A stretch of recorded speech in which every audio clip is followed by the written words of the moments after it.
Good morning, students. In previous classes, we have studied history of atom,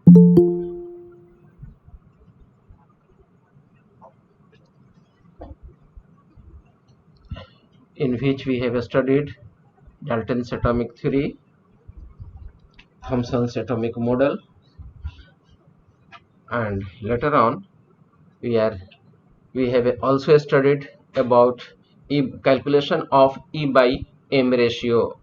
ठीक है, फिर बाद में हम लोग देख रहे थे मिल्कन्स ऑयल ड्रॉप एक्सपेरिमेंट, जिसमें ये डायग्राम आपका डिलीट हो गया था, जिसकी वजह से मैं एक्सप्लेन नहीं कर पाया था। देखो, इस तरह के कैपरेटस होता है, ठीक है।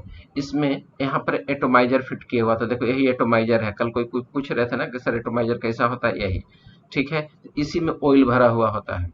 इधर से इसको दबाओगे तो ऑयल जो है इधर से स्प्रे होगा, ठीक है। ये बॉक्स नुमा बना हुआ है। इसमें ये दो प्लेट है, ग्रीन कलर का जो देख रहे हो चार्ज प्लेट है ना। एक निगेटिव प्लेट है, ये नीचे वाला निगेटिव प्लेट है, ऊपर वाला तुम्हारा पॉजिटिव प्लेट है। इसमें इस प्लेट में एक होल किया हुआ होता है। जैसे ही तुम ऑयल स्प्रे करोगे तो बहुत सारे ऑयल ड्रॉपलेट्स इसमें आएंगे। कोई ना कोई ऑयल ड्रॉपलेट इस होल के पास जरूर पहुंचेगा और वो इस उससे नीचे गिरना स्टार्ट करने लगेगा।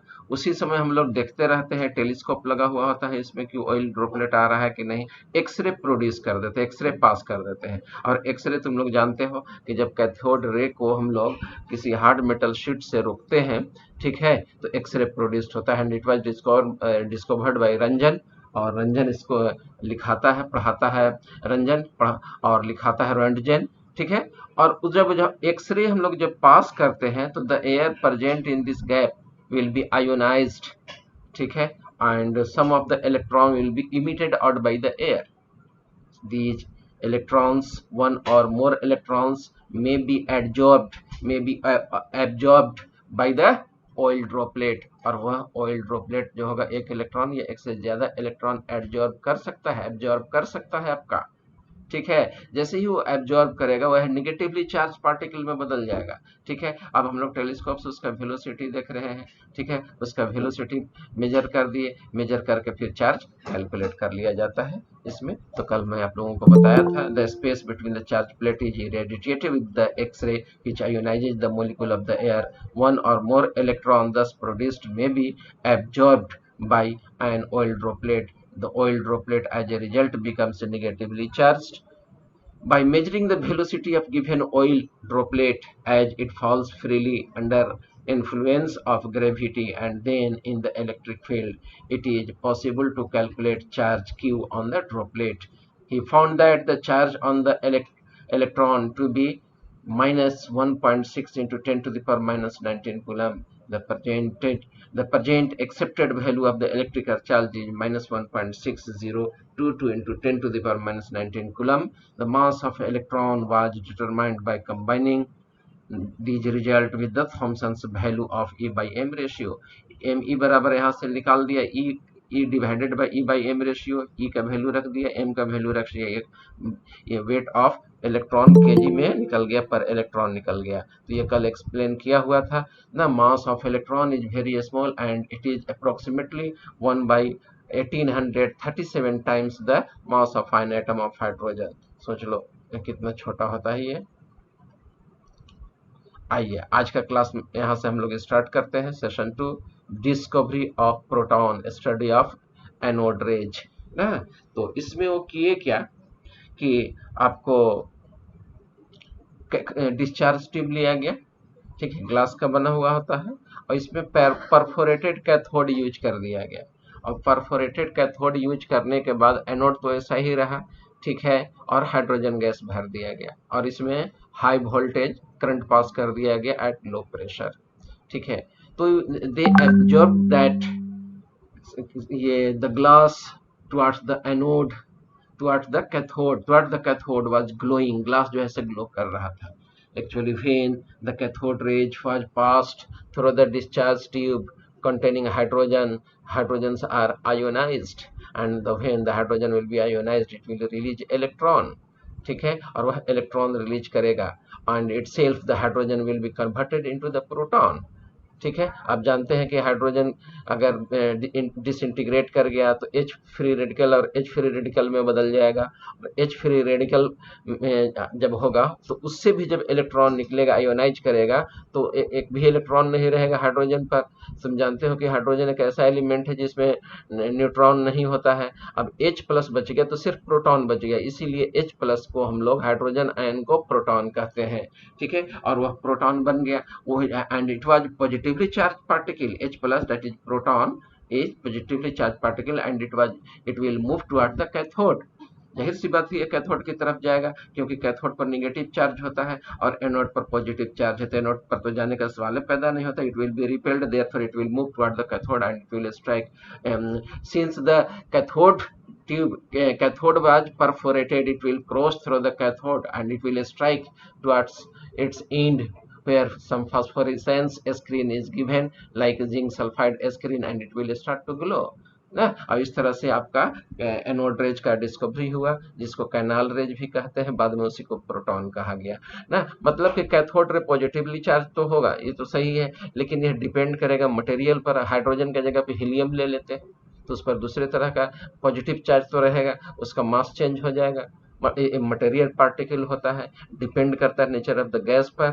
ठीक है, तो it was observed bye Goldstein ना, और कि ये इस पर पॉजिटिव चार्जेज होते हैं, ये पॉजिटिव रेज हैं। He perform discharge tube experiment in which he took perforated cathode and a gas at low pressure was kept inside the discharge tube। और वो डिफरेंट गैस लिए थे, लेकिन जो पहले जो लेकर के वो एक्सपेरिमेंट किए ना, he performed it with hydrogen gas। On applying high voltage between electrode, new rays were coming from the side of the anode and passing through the hole in the cathode gives fluorescence on the opposite glass wall coated with zinc sulfide। जो मैं बताया वही चीज आपको screen पर दिखाई दे रहा है। ठीक है, आइए,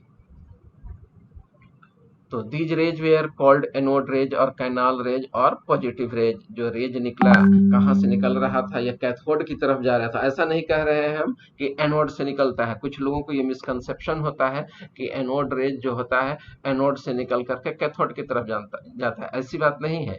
एक्चुअली इसका ओरिजिन जो होता है गैस है, when the gas will be ionised by the cathode rays ना, it will be converted into positive charges and it will move toward the cathode ना। If the cathode is perforated, it will cross the cathode and it will strike with the wall of the discharge tube where zinc sulfide screen is present, where it will show scintillation ना, वहाँ strike करेगा और उसको glow करा देगा। ठीक है, एक वर्ड यूज किया है सेंटिलेशन, सेंटिलेशन के बारे में भी मैं बताऊंगा आपको। ठीक है, देखिए यही आपका डिस्चार्ज ट्यूब है, ये वैक्यूम पंप है। यहाँ से हम लोग वैक्यूम करके इसमें से गैस निकाल दिए पहले का, इसमें अपने रिक्वायरमेंट के हिसाब से हम लोग गैस भर सकते हैं ना। ये ही तुम्हारा देखो, ये परफोरेटेड कैथोड है। ठीक है, ये परफोरेटेड कैथोड है, ये एनोड है। ठीक है, ये आपका सोर्स हो गया करंट का, हाई वोल्टेज करंट का सोर्स हो गया, जैसे बैटरी हो गया आपको। ठीक है, तब इसमें जब हम लोग हाई वोल्टेज करंट पास करेंगे तो कैथोड रे आपको कैथोड से निकलेगा और एनोड की तरफ पास करेगा। जब when the cathode ray will pass in the discharge tube, cathode ray tube ना, it will ionize the gases present in it। when hydrogen is present, it will be ionized and it will release the electron, only H plus ion will be left behind, which is also known as the proton, and it is positively charged particle, therefore it will move towards the cathode. और ये perforated होने की वजह से ये cathode को cross कर जाएगा, क्योंकि होल है इसमें, कैथोड में परफोरेटेड है।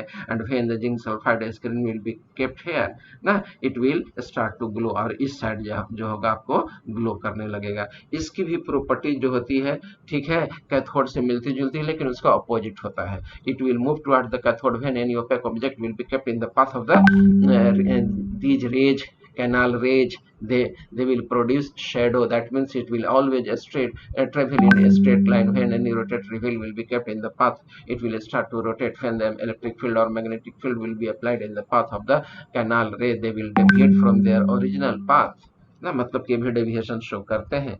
ठीक है। आइए कुछ फ्यू पॉइंट्स और हम लोग देखते हैं इसमें, ठीक है। Origin of the anode rays और पॉजिटिव रेज ना, तो इसका ओरिजिन मैं जस्ट आपको बता चुका हूँ कि जब गैसेज आयोनाइज हो जाता है, गैसेज आयोनाइज कैसे होते हैं, when the cathode rays will pass through the gaseous substances kept in the discharge tube they will be ionized, क्योंकि कैथोड रे आपको ये क्या कहा जाता है, आयोनाइजेशन पावर होता है। In the discharge tube the atom of the gas loss negatively charged electron. These atoms thus acquire a positive charge. The positively charged particle produced from hydrogen gas was called the proton. और hydrogen gas अगर ले लेते हैं, लेकिन hydrogen की जगह पर दूसरा गैस ले गए, जैसे हीलियम ले लिए, वो भी आयोनाइज होगा आपका, ठीक है। नाइट्रोजन ये ऑक्सीजन ले लिए, वो भी आयोनाइज होगा आपका, पॉजिटिव चार्ज प्रोड्यूस होगा, लेकिन अलग तरह का होगा, मास उसका चेंज कर जाएगा, मतलब कि मटेरियल पार्टिकल है, डिफरेंट मटेरियल यूज करने से डिफरेंट हो जाएगा। यही आपको हाइड्रोजन है, पहले तो H2 होगा, H2 आयोनाइज होकर के H में बदलेगा, जिसको हम हाइड्रोजन फ्री रेडिकल कहते हैं। When it will be given energy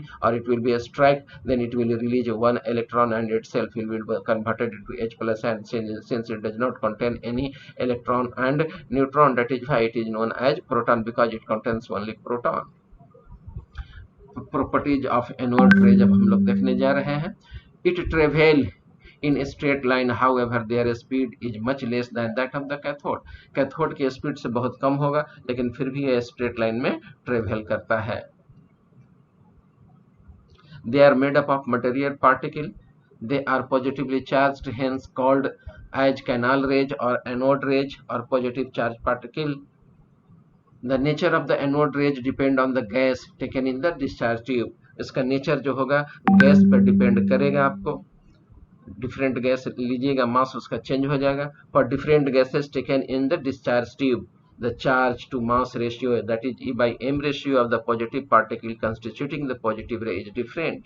mass change होगा तो जाहिर सी बात है E/m ratio इसका चेंज हो जाएगा आपको। The behavior of these particles in the magnetic or electric field is opposite to that observed for the electron or the cathode ray. इसका बिहेवियर तो उसी तरह का होगा, लेकिन जस्ट अपोजिट होगा। वो आपको कैथोड रेज कैथोड से होकर के एनोड की तरफ ट्रेवल करता था, या आपको कैथोड की तरफ जा रहा है, ट्रेवल कर रहा है, ये भी स्ट्रेट लाइन में, वो भी स्ट्रेट लाइन में ट्रेवल करता है। कैथोड रे आपका मटेरियल इस पर मटेरियल पर डिपेंड नहीं कर रहा था, गैस यूज पर डिपेंड नहीं कर रहा था, कैथोड के मटेरियल पर डिपेंड नहीं कर रहा था, लेकिन यह गैसेज यूज जो कर रहे हैं उस पर डिपेंड करता है। The smallest and lightest positive ion was obtained from hydrogen and was called proton, जो सबसे लाइटेस्ट होगा, ठीक है, और छोटा जो होगा वह आपको हाइड्रोजन से ही ऑब्टेन्ड होता है, जिसको हम लोग प्रोटॉन कहते हैं ना। यूजेन Goldstein in 1886 observed that what is now called the proton, the particle with a positive charge and a relative mass of 1 or 1840 times that of an electron, ठीक है। उसी को बाद में जो गोल्डस्टीन जिस चीज को ऑब्जर्व किया था, उसी को बाद में चल करके प्रोटॉन कहा गया। चार्जेज जो इस पर होता है, पॉजिटिव चार्ज पार्टिकल जो आपका प्रोटॉन है, इस पर प्लस चार्ज होगा और इसका वैल्यू हो जाएगा 1.6022 इंटू 10⁻⁻19 कूलम, ठीक है। मास जो है इस पर 1.673 इंटू 10⁻23 ग्राम, या केजी में इसको बदल दीजिए तो 1.672 इंटू 10⁻27 ग्राम होगा। It is 1813 times heavier than an electron, electron से ये हेवी होता है, 1830 टाइम्स ज्यादा हेवियर है, ठीक है, प्रोटॉन का, इसीलिए इसका मास ज्यादा है। In 1932, James Chadwick confirmed the existence of the neutron, a particle with no charge but mass nearly equal to proton. बाद में 1932 में जेम्स चैडविक पता किया कि उसमें एक और पार्टिकल होता है जो न्यूक्लियस पर प्रेजेंट होता है, जिस पर कोई चार्जेज नहीं होता है, इसका मासेज जो होता है, मास जो होता है nearly equal to that of the proton होता है, ठीक है, और वह एग्जिस्ट करता है, जिसे नाम दिया था वह न्यूट्रॉन, मतलब कि जेम्स चैडविक जो है से न्यूट्रॉन का खोज किया था। It was discovered by Chadwick by bombarding beryllium atom with the high speed alpha particle. और इसका खोज कैसे हुआ, तो बेरिलियम का शीट ले लिया और बेरिलियम के शीट पर जो है वो स्ट्राइक कराया, ठीक है। बेरिलियम के शीट पर जब अल्फा पार्टिकल का है तो डबल पॉजिटिवली चार्ज पार्टिकल को हम लोग अल्फा पार्टिकल कहते हैं। Alpha rays are invisible rays, these are obtained from the radioactive substances. What are the radioactive substances? Those substances which are itself automatically disintegrate into some invisible rays, that is alpha beta gamma. Such type of rays are known as आपको क्या कहा जाता है, radio active rays, and these are of three types, that is alpha beta और gamma ना। तो alpha rays को हम लोग कहते हैं double positively charge helium atom होता है, and when the alpha rays will strike on the beryllium sheet ना, it will be converted into carbon and neutron will be released. ठीक है, तो इसी से जो न्यूट्रॉन है, इस तरह से ही न्यूट्रॉन का खोज हुआ आपको। और ये जेम्स चैडविक जो है से बम्बार्डमेंट करके इसका डिस्कवरी किए थे। When the James Chadwick in 1932 bombarded a thin sheet of the beryllium element with alpha particle and observed a highly penetrating rays which consist of a stream of neutral particle. The neutral particle were found to have mass 1.675 into 10 to the power minus 27 kg, which is nearly the same as that of the hydrogen atom and has no charge. These were named as neutron. इस तरह से neutron का खोज हो गया। तो radio active raise क्या है आप जान गए, ये रेडियो एक्टिव सब्सटेंसेस से निकलते हैं जो कि इनविजिबल होते हैं। ये तीन तरह के होते हैं, अल्फा बीटा और गामा होता है। अल्फा क्या है, double positively charge helium atom होता है। बीटा नेगेटिवली चार्ज पार्टिकल होता है, स्ट्रीम ऑफ इलेक्ट्रॉन कहलाता है। और गामा इज न्यूट्रल, उस पर कोई चार्ज नहीं होता है। These what is radio active substances, those chemical substances which itself और and automatically disintegrated into the invisible rays are called radioactive substances। और रेडियोएक्टिव रेज का जो खोज किया था, रेडियोएक्टिव सब्सटेंस का तो आप जान रहे हैं, मैडम क्यूरी का उसमें योगदान बहुत ज्यादा रहा है। ठीक है, लेकिन रेज का जो नेचर होता है उसका खोज करने वाला जो था ये आपका रदरफोर्ड था। तो एक्चुअली जब मैडम क्यूरी इसका खोज की तो वो पोलैंड के रहने वाली थी, वह पोलैंड गई तो लोग उसको खुशी से देख करके झूम गए। और उसकी एक फ्रेंड थी, वो भी एक साइंटिस्ट थी, जैसी बात है साइंटिस्ट का दोस्त जो होगा वो साइंटिस्ट ही होगा। तो लेडी जो है से कुछ आपको यूरेनियम का मिनरल्स जो था उसको गिफ्ट कर दी, किसको, मैडम क्यूरी को। ठीक है, और कि ये मेरे पास है, इसको ले लो, तुमको काम आएगा। But the invisible rays were emitting out from the radio substance, it was not discovered it. ठीक है, तो उससे इनविजिबल रेज निकले और मैडम क्यूरी के बॉडी को पेनिट्रेट कर गया, जिससे उनको ब्लड कैंसर हो गया और बाद में उनका डेथ हो गया, जिससे पूरे साइंटिस्ट जगत में जो है से तहलका मच गया। बाद में रदरफोर्ड उसी टाइम का साइंटिस्ट था, ये आपको रेडियो एक्टिविटी पर फिर ये लग गया और रेडियो एक्टिव से जो रेज निकल रहे थे ना, उसका ये खोज कर डाला ना कि ये रेज जो होते हैं इनविजिबल होते हैं और ये तीन तरह के होते हैं, अल्फा बीटा और गामा। जब ये रेज का डिस्कवरी कर रहा था उसी दिन, हाँ एक चीज सबसे पहले तो अब ये डाल्टन्स एटॉमिक थ्योरी पर है, और डाल्टन्स एटॉमिक थ्योरी में आप देखे कि किस तरह से उसके बारे में पोस्टुलेट्स ही आया, मैक्सिमम चीजें उसका गलत हो गया। ठीक है, डाल्टन के अंदर में जे थॉमसन काम करता था, तो उसको एटम से काफी लगाव था, तो जे थॉमसन से मॉडल वो दे दिया। ठीक है, थॉमसन से मॉडल के बाद थॉमसन के अंडर में रदरफोर्ड काम करते थे। कौन काम करते थे, रदरफोर्ड काम करते थे, लेकिन रदरफोर्ड को भी एटम से काफी लगाव था, क्योंकि थॉमसन के अंडर में काम करते थे और थॉमसन को आपको एटम से लगाव था। तो रदरफोर्ड उन दिनों बिजी हो गया किस कौन सा काम करने में, वो अल्फा बीटा गामा के नेचर को खोज करने में, क्या नेचर होगा, क्यों उस साइंटिस्ट का डेथ हुआ। ठीक है, उनके साथ दो साइंटिस्ट और काम करते थे, कौन कौन, मार्क्सडेन और मुलर। तो रदरफोर्ड बोले कि go and take some metal sheet and strike them with alpha beta और गामा पार्टिकल। तो अल्फा पार्टिकल वो लोग चूज किए और गोल्ड फाइल लिए। गोल्ड फाइल क्यों चूज किए, वो उसका पीछे कुछ राज है, वो हम लोग जब रदरफोर्ड एटॉमिक मॉडल पढ़ाएंगे, जस्ट अभी थोड़ा देर में पढ़ाऊंगा, 5 मिनट के बाद वहां तक पहुंच जाएंगे। ठीक है, तो एक वहां पर हम इसको एक्सप्लेन करेंगे। ठीक है, तब वो किया क्या कि अपने दो चेला जो था आपको मार्क्सडेन और मुलर को भेज दिया कि जाओ तुम लोग एक्सपेरिमेंट करो, तो वो गया और एक्सपेरिमेंट करने लगा। ठीक है, गोल्ड फाइल चूज किए और गोल्ड फाइल पर अल्फा पार्टिकल से स्ट्राइक कराई।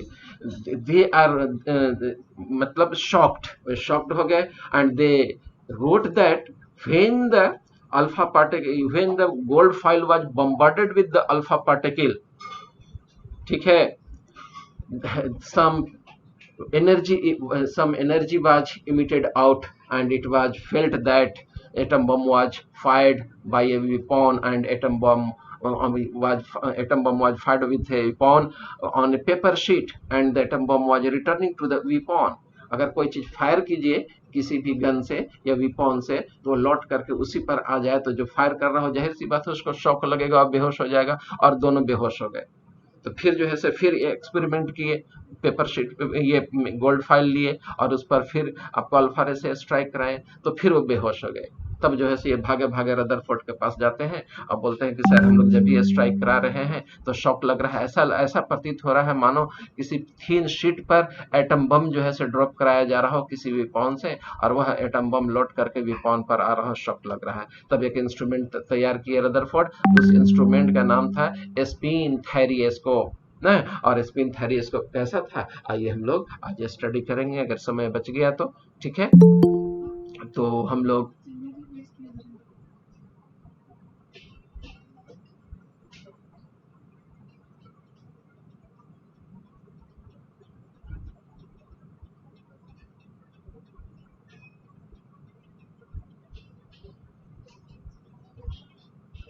among all the elementary particle neutron is heaviest and least stable। याद रखेंगे एक चीज और आप लोग कि जितने भी आपका जो पार्टिकल आए ना उन सबसे ज्यादा हैवी जो न्यूट्रॉन होता है सबसे कम स्टेबल भी होता है, ठीक है। अब आइए हम लोग सब एटॉमिक पार्टिकल के बारे में स्टडी करेंगे, ठीक है। तो सब एटॉमिक पार्टिकल जो हम लोग के पास हो गया यही तीन है मेनली, इलेक्ट्रॉन, प्रोटॉन और न्यूट्रॉन। इलेक्ट्रॉन पर नेगेटिव चार्ज, प्रोटॉन पर पॉजिटिव चार्ज और न्यूट्रॉन पर कोई चार्जेज नहीं होता है, ये -1, ये +1, ये 0 हो गया। एब्सोल्यूट चार्जेज जो होता है -1.60 2 × 10⁻19 कूलम्ब होता है, और इस पर प्लस होगा आपको +1.602 2 × 10⁻19 कूलम्ब हो जाएगा। मास आप यहाँ का इतना कैलकुलेट होता है। प्रोटॉन के लिए 1.673 × 10⁻24 होता है। सबसे ज्यादा आपका इसका हो गया 1.675 × 10⁻24 kg में, आपका ये ग्राम में दिया हुआ है। किसका दिया हुआ है तो न्यूट्रॉन का दिया हुआ है, ठीक है। कुछ और पॉइंट्स आप देख लीजिए।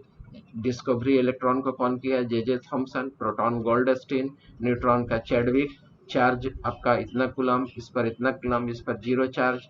मास दिया हुआ है, डिस्कस कर चुका हूँ। स्पिन वैल्यू, तो स्पिन वैल्यू क्या है, जब हम पढ़ाने लगेंगे आपको हुंड्स रूल ऑफ बो प्रिंसिपल, खासकर हुंड्स रूल, तो वहां पर स्पिन वैल्यू का चर्चा करूंगा। तो अभी आप इतना जान जाइए कि इसका हाफ होता है, इसका भी हाफ है स्पिन वैल्यू, इसका भी हाफ है, ठीक है। चार्जेज -1, इस पर +1, ये 0। आउटसाइड द न्यूक्लियस होता है ना, इन द न्यूक्लियस होता है, ये इन द न्यूक्लियस होता है।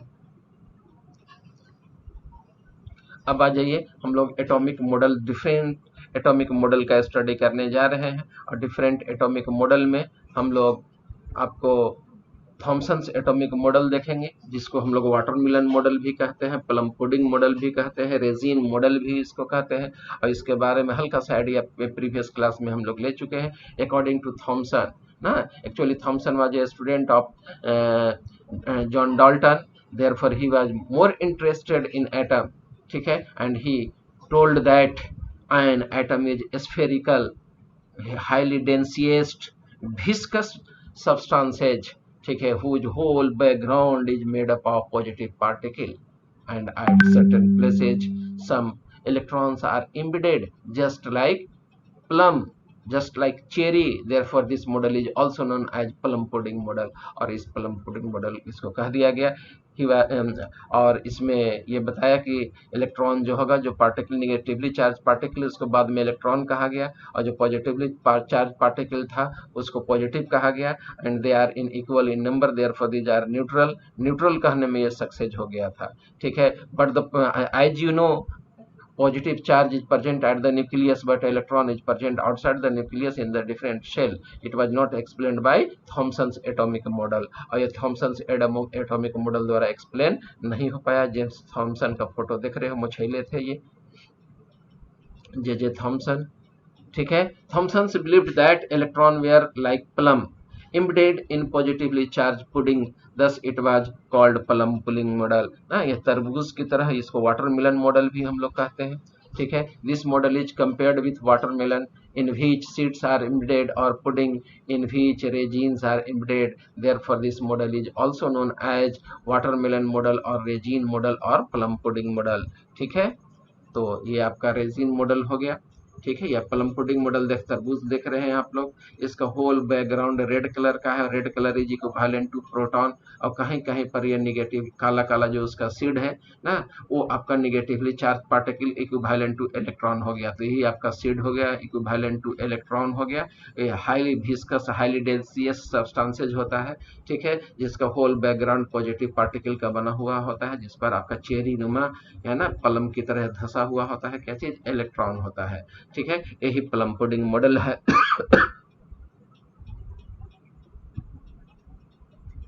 J.J. Thomson in 1898 proposed that an atom possesses a spherical shape radius approximately 10 to the power minus 15 meter, 10 meter, in which the positively charged is uniformly distributed. The electrons are embedded into it in such a manner as to give the most stable electrostatic arrangement।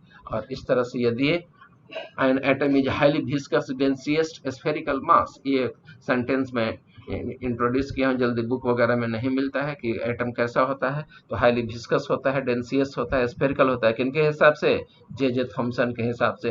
This model considered that the mass of the atom is assumed to be uniformly distributed over the atom, although this model was able to explain the overall neutrality of the atom। इस model का एक ही आपका merit है, merit इसका क्या है कि यह बता दिया कि एटम जो होगा न्यूट्रल होगा, क्योंकि प्रोटॉन और इलेक्ट्रॉन की संख्या बराबर होगा, इसलिए न्यूट्रल होगा। लेकिन डीमेरिट ही से भरा हुआ है। डीमेरिट क्या है, बता दिया कि हाईली विस्कस है, डेंसियस्ट है, स्फेरिकल है। तो अगर विस्कस होता तो रदरफोर्ड एक्सपेरिमेंट जो हुआ उसमें he bombarded alpha particle with gold foil, तो जब गोल्ड फाइल पर ये सॉरी उल्टा बोला गया, आपको he bombarded gold foil with alpha particle.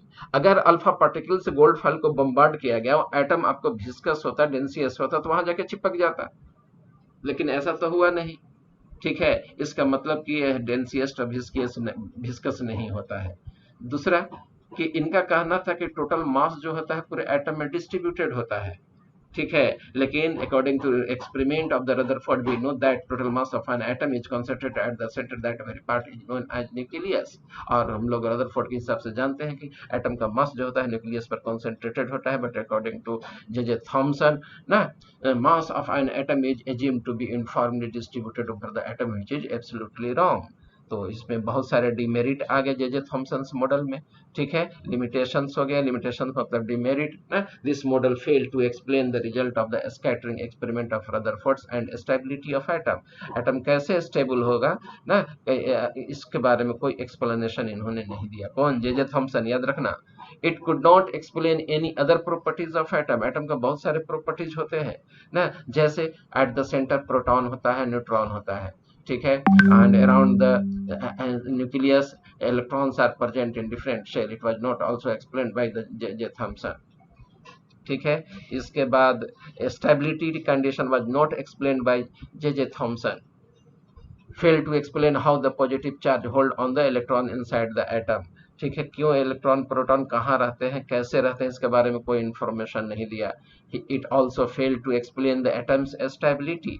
ठीक है, the theory did not mention anything about the nucleus of the atom. यह न्यूक्लियस के एटम के बारे, ये एटम में न्यूक्लियस भी होता है, इसके बारे में इनको कोई जानकारी ही नहीं था।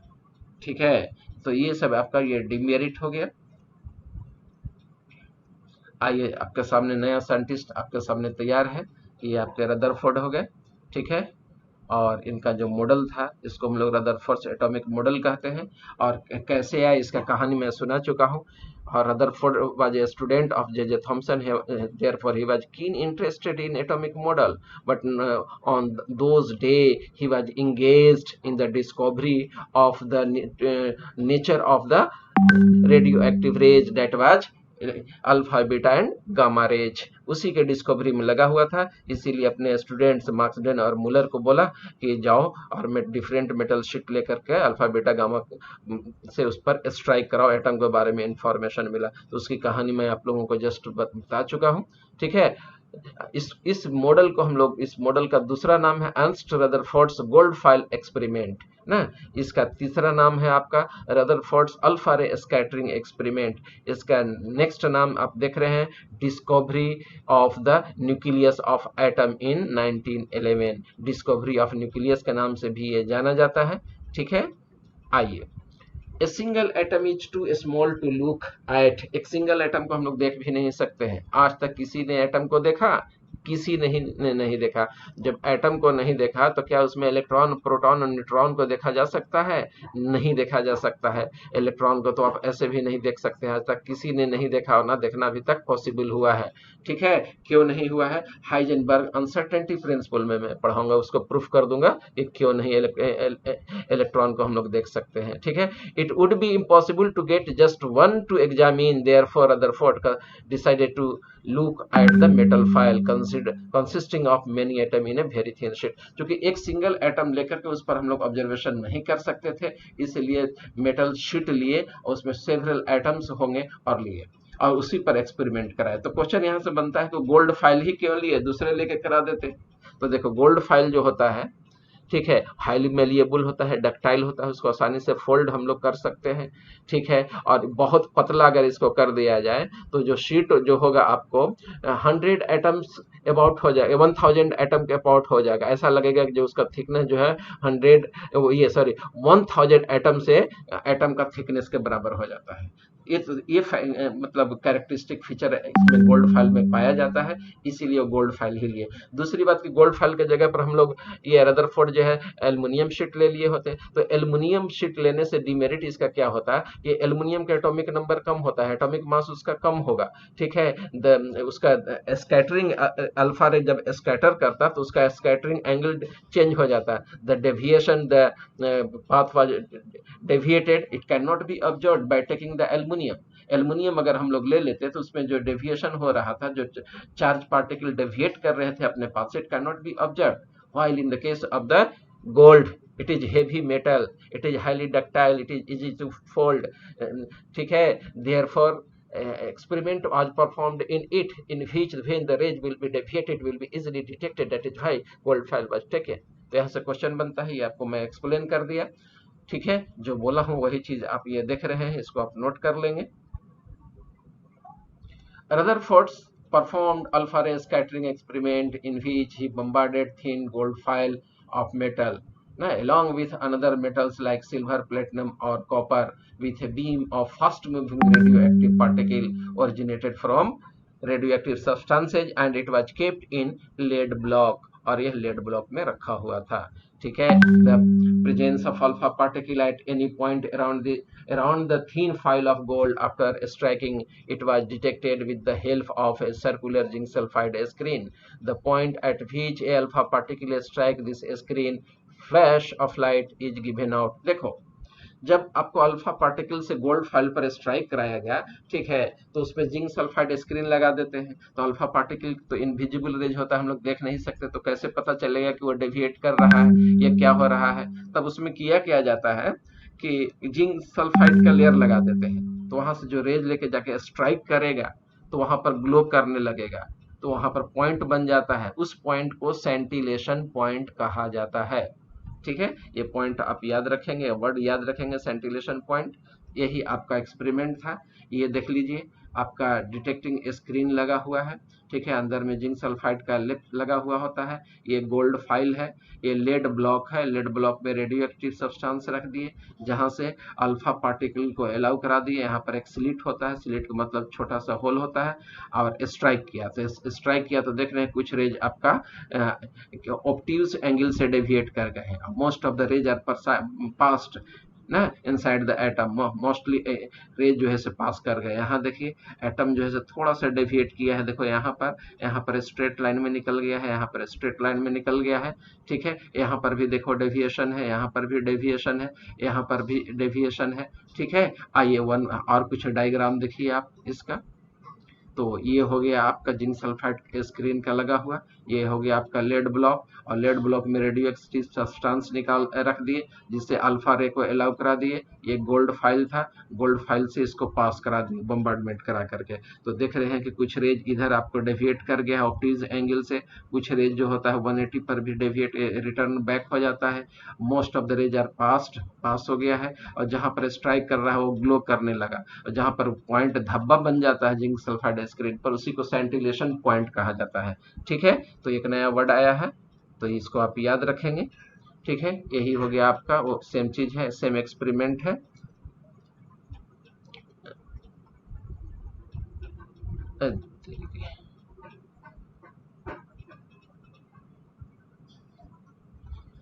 तो ऑब्जर्वेशन एंड कैलकुलेशन, ये कंक्लूजन क्या निकला, आइए अब हम लोग देखते हैं। यही इनका ऑब्जर्वेशन था। When the alpha rays are passed through the gold file and it was bombarded with the alpha particle, most of the rays are passed inside an atom. Few rays in 20,000 deviated with obtuse angle, और obtuse angle mathematical word है, आप जान रहे हैं किसको कहा जाता है ना। 20,000 में एक रेज ऐसा था जो ऑप्टिज रेट से डेविएट कर गया, एंड वन रे देख रहे हैं, ये रे ना इस सेंटर को टच नहीं किया ना, याद रखेंगे मोस्टली डायग्राम गलत बना हुआ होता है। इस रे को इस न्यूक्लियस से टच नहीं करा सकते हैं, क्यों? क्योंकि अल्फा रेज है, and alpha rays are double positively charge helium atom, and nucleus contains proton which is positively charged particle. Same charges will repel to each other, therefore then when the alpha ray will try to pass through the nucleus, it will not pass because it will be repelled by the proton present at the nucleus, and some distance will be left. The distance between this returned rays which is at 180 degree ना is known as distance of closest approach. ये distance बच गया, इस distance को हम लोग distance of closest approach कहते हैं, and it is nearly about 10 to the power minus 15 metre, यानी 1 फर्मी के बराबर उसका डिस्टेंस होता है। ठीक है, ये जल्दी बुक में नहीं मिलेगा, इसको आप नोट कर लेंगे। तो आइए अब हम लोग एक एक करके इसको हम लोग देखते हैं। Most of the alpha particle passed through the gold file without any deflection from their original path. What does it mean? Because atom has a large empty space as most of the alpha particle passed through the file undeflected. इसका मतलब straight line में निकल गया, mostly pass कर गया, इसका मतलब है कि most of the space inside an atom is empty.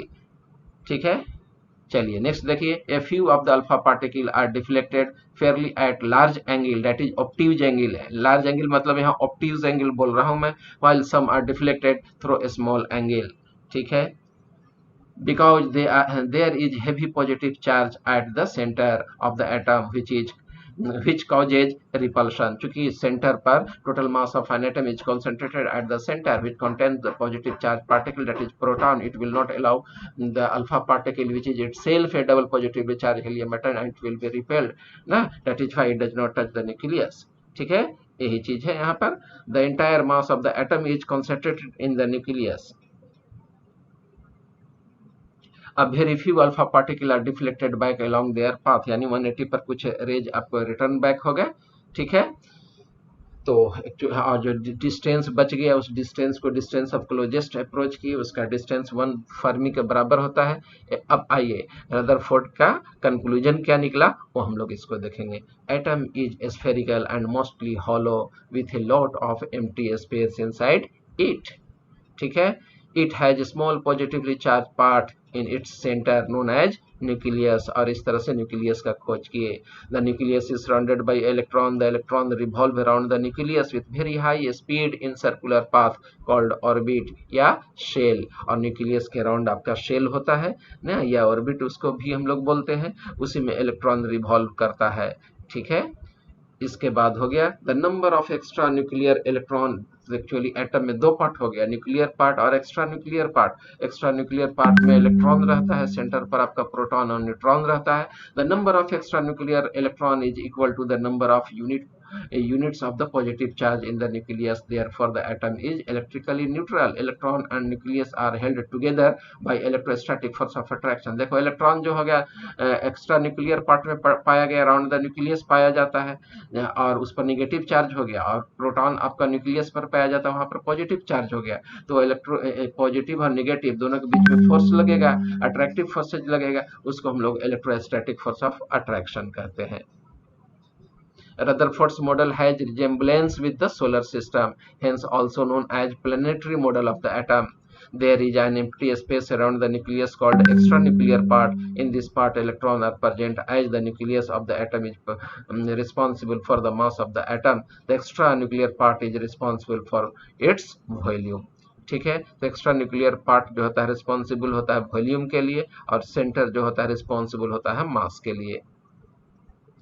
ये रदरफोर्ड का एटॉमिक मॉडल था ना, इस तरह का बना हुआ है।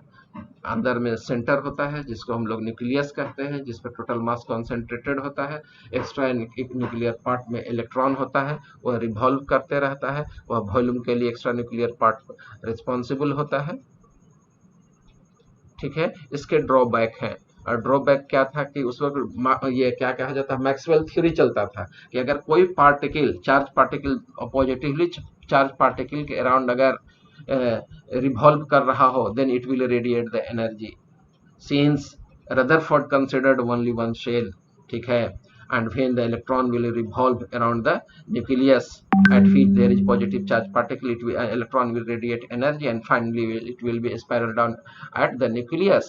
और जब जिस दिन इलेक्ट्रॉन रिवॉल्व करेगा और एनर्जी रेडिएट करेगा तो उसका साइज ऑटोमेटिक छोटा होता चला जाएगा और फाइनली एक दिन न्यूक्लियस में गिर जाएगा। और जिस दिन इलेक्ट्रॉन न्यूक्लियस में गिर जाएगा तो न्यूक्लियस पर पॉजिटिव चार्ज होता है, इस पर नेगेटिव चार्ज होता है।